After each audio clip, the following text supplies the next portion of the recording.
Hi everyone, this is Chanelle Adams and welcome to my channel. This video is about the weird things that I realized about Spain. Spain is an amazing place. That's actually the place that I learned Spanish. I love Spain so much. I do recommend going to Spain because I don't know, it's just the people, the atmosphere. I'm gonna be going back to Spain very soon because there are many places I have to visit. So definitely subscribe to my channel to see the different places that I'm gonna be visiting. It's gonna be awesome. So on with the video.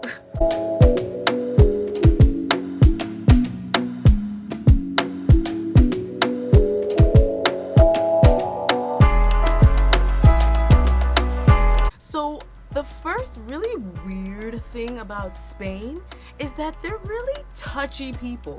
Now, my Spanish people, I love you guys so much, but you guys are really touchy, especially for American people. You know, besides the double kisses on the cheek, the mwah, mwah, like that's pretty cool.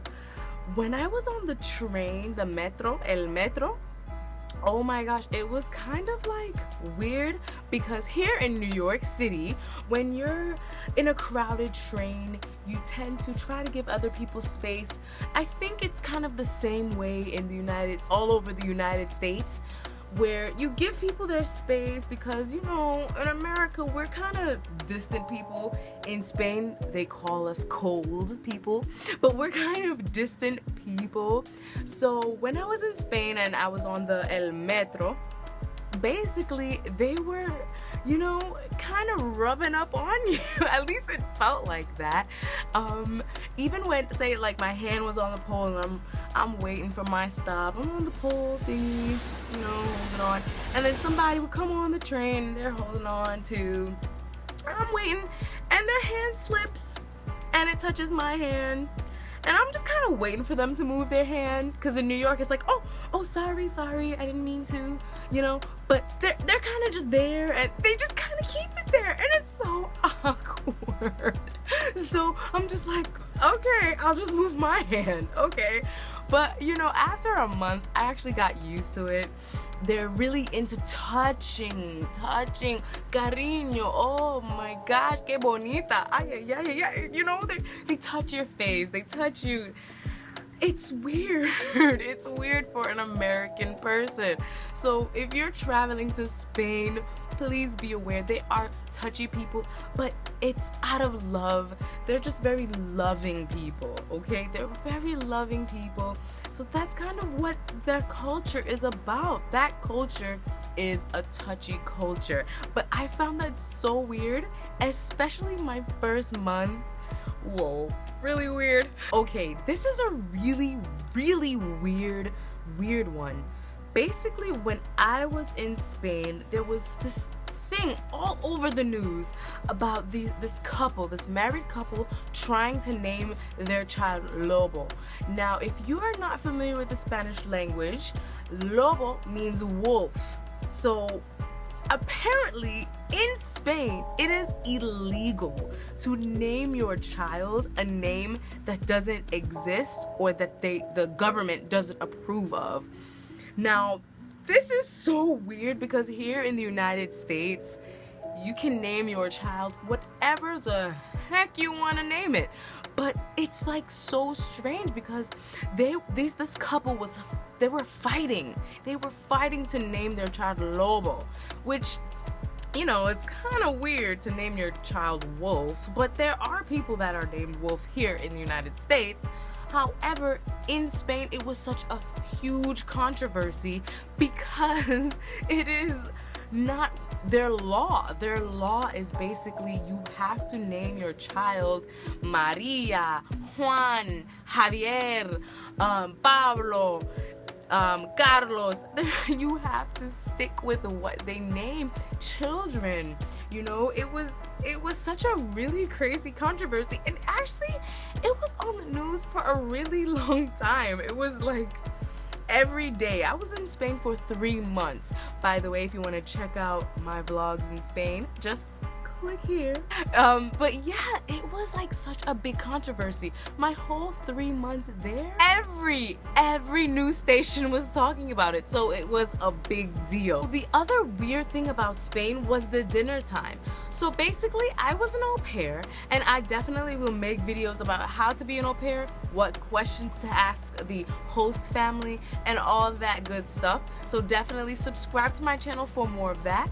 But yeah, so I was an au pair, and I lived with a family, and their dinner time, which I love the family that I was with, so please note this, but in Spain the dinner time was so different. So I grew up in a Trinidadian American home, so our dinner time was ranging between 3 to 6 o'clock, which maybe that's the same for other people, but 3 to 6 o'clock. But in Spain, we had dinner at 10 o'clock, and we all had to have dinner together at the table. We all had to have discussions, what was our day like, which was beautiful. I actually really loved that. That was one of my favorite things. But we had to have dinner at 10 o'clock, and we would finish dinner about 11:30. But that was kind of late. That was a late time for us, for me to have dinner. So it was really weird, because I'm like, well, isn't this kind of unhealthy because we're having dinner right before we go to bed? But that was their custom. So I thought the dinner time was a little weird. But the best thing about dinner, which is my next point, is dessert. Now, everyone loves dessert. I think everyone, possibly 99.999% of the population, can agree that dessert is the best. But in Spain, it is typical to have fruits for dessert. Now, fruits, I know it's so weird, and who would have thunk it, but dessert is fruit in Spain. Now, actually, I actually never saw an overweight person in Spain, so maybe their diet is actually a really great diet, because they eat a lot of fresh ingredients, a lot of salads. Their breakfast and lunch is pretty light, and their dinner is pretty heavy, and you do sleep on the dinner. However, they eat very well, and fruit for dessert, like, that's amazing. I didn't even think of that. I felt like, why didn't I think of this? This is an amazing idea. We had cherries, we had paraguayos, oh my gosh, I hope I'm saying it right, but paraguayos are so dang amazing. I love paraguayos. Here is a picture of paraguayos.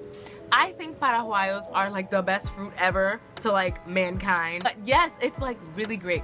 So yeah, fruit for dessert, great idea, delicious, and healthy. The other amazing thing about Spain, which sometimes felt a little weird, was family and friends were so important. Now, don't get me wrong, family and friends are important here in the United States, but in Spain, it felt like family and friends were like the only thing was important, you know, especially family. You had a lot of family time. On the weekends, you have to spend it with your family. And that's not a bad thing, but after a while, I felt like, well, when is your you time? And one of the things that my host family didn't understand was when I wanted to have me time. I just wanted to chill, relax. You know, I wanted to spend time by myself, maybe search the web for a little, and they did not understand. And I love my host family, I do. But they didn't quite understand why I wanted to spend time by myself, which I think maybe a weird thing for the Spanish people, the Spaniard people, but definitely family time and friend time was such a huge thing that rarely ever did I see or for myself experience me time or the person having their individual time. So I think that the Spanish people feel like friend and family time is the most important thing about living. That's my opinion. Please comment if I'm wrong, but I do believe that this is what the Spanish people believe to be the most important thing about life. Last but not least, food. Food is so cheap there. Like, basically, you can live off of minimum wage here in the United States and afford the delicious food they have in Spain. If it's tapas, if it's different restaurants, if it's las cervezas, if it's just eating and grabbing and going, if it's getting groceries, it is very cheap. Compared to the United States, it is so cheap to eat. And the best part is, which it is weird, but the best part is healthy food is cheaper in Spain than junk food. You know, my Americans, you know that here in the United States, junk food is the cheapest thing you can buy. It's easier to buy junk food. It is so expensive to buy organic, delicious, healthy food. But in Spain, especially Madrid, it is so much cheaper to buy fruit or vegetables or healthy food to feed your family with. So that is one weird, because here in America it is not like that, but one weird and great thing about Spain: healthy food is cheap to buy. I hope you guys have enjoyed this video. It has been a pleasure making this video. These are the strange but good things about Spain when I used to live in Spain. Please check out my videos, my vlogs, travel vlogs about Spain. And please also, I am having a great giveaway for my subscribers. Please check out my last video here about the great giveaway that I have about my giveaway, where I'm giving away a few special subscribers some free gifts, including jewelry, some other great gifts that I'm gonna include in a different video. Yes, so where do you want to travel? Have you traveled to different countries? What weird things did you notice about different places that you've traveled? Where do you want to travel? I'm actually going to be traveling to a brand new country, which is so exciting. So I cannot wait to share with you guys. Thank you guys so much for watching my video. It has been a pleasure. Subscribe to my channel, like this video, and definitely comment below. Thank you guys so much for watching. Bye.